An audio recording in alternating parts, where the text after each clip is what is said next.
Terima kasih telah mengikuti perkuliahan ini. Saya akan menjelaskan tentang sistem penyediaan air bersih di kawasan pesisir dan kepulauan.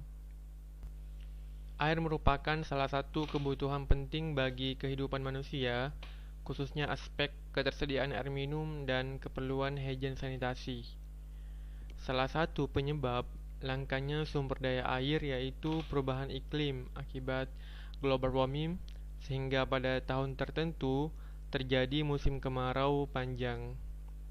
Permasalahan kelangkaan air bersih terjadi pada sebagian wilayah di dunia, termasuk di kawasan pesisir dan pulau-pulau kecil. Kondisi tersebut juga terjadi di Indonesia. Salah satu wilayah yang merasakan krisis air bersih yaitu wilayah pesisir dan kepulauan.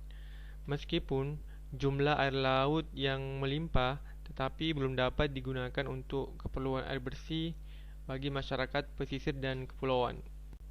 Sebelum kita membahas tentang sistem penyediaan air bersih di kawasan pesisir dan kepulauan, terlebih dahulu Anda harus memahami apa yang dimaksud dengan wilayah pesisir dan kepulauan. Wilayah pesisir merupakan suatu lingkungan atau daerah yang letaknya tidak jauh dari pantai.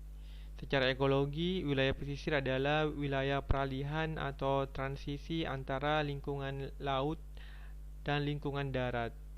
Jadi, wilayah pesisir merupakan wilayah yang dipengaruhi oleh ekosistem darat dan laut.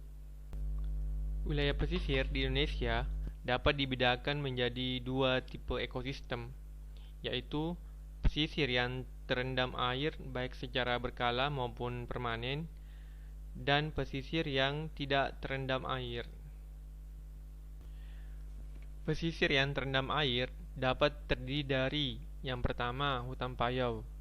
Hutan payau atau hutan mangrove adalah tipe hutan yang terdapat sepanjang pantai atau muara sungai yang dipengaruhi pasang surut air laut, yaitu tergenang air laut pada waktu pasang dan bebas dari genangan pada waktu surut.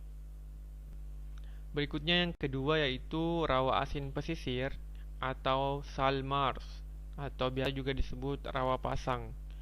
Adalah sebuah ekosistem pesisir di zona intertidal di mana terdapat tanah dan air laut atau air payau, seperti gambar yang saya tampilkan ini. Berikutnya yang ketiga ada hutan rawa gambut.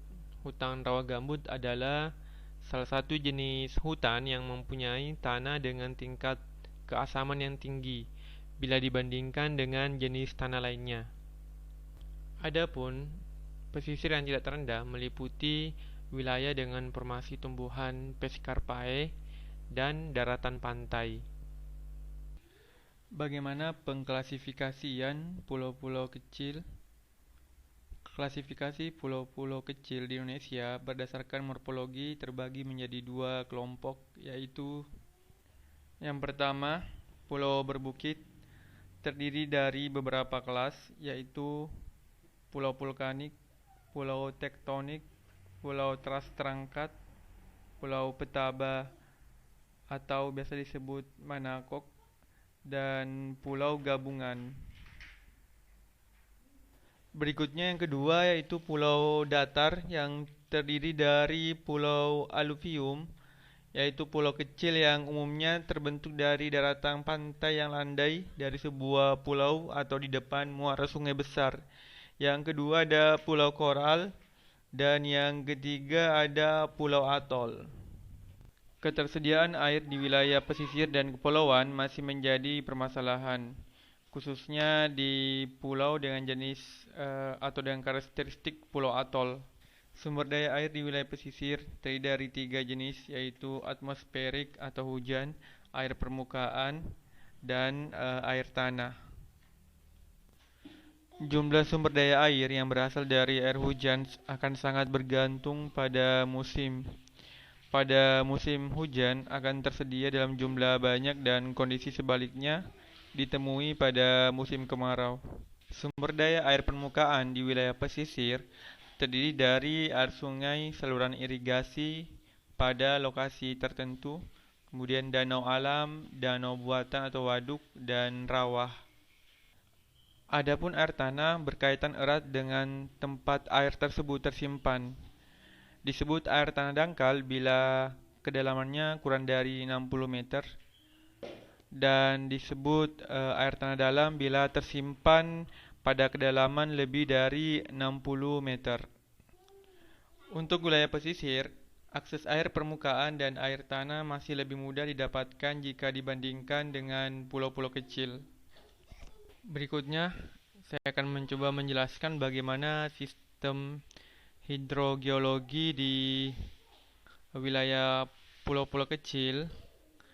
Nah, di sini terdapat 3 ciri khas sistem hidrogeologi di pulau-pulau kecil. Yang pertama, air tanah seluruhnya berasal dari air hujan dan pemampatannya relatif pendek.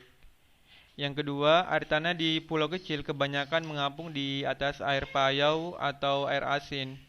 Artinya, air tanah yang ada di pulau-pulau kecil kebanyakan telah bercampur dengan air asin sehingga menjadi lebih payau.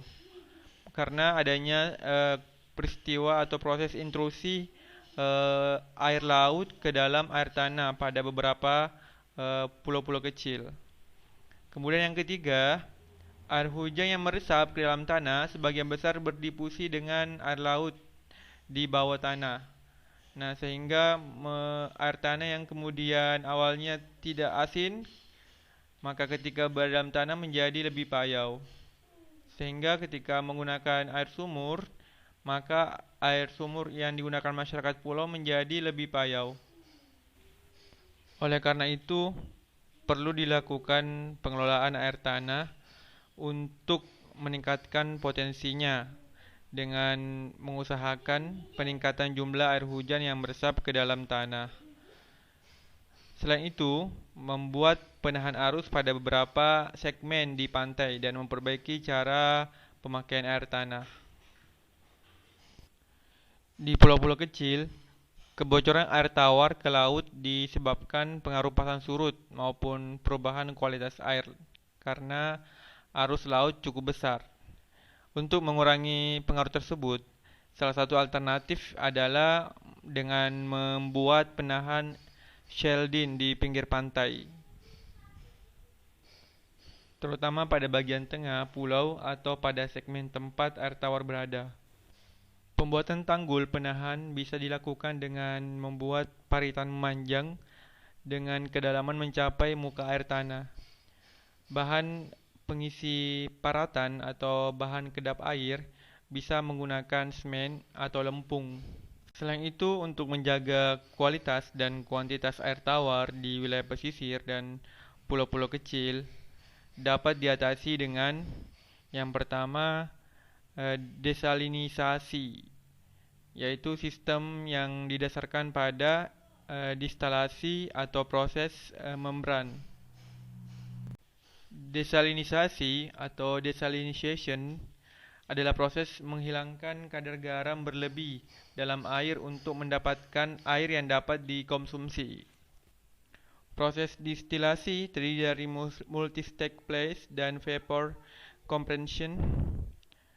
Sedangkan proses membran terdiri dari reverse osmosis atau RO dan elektrodialisis.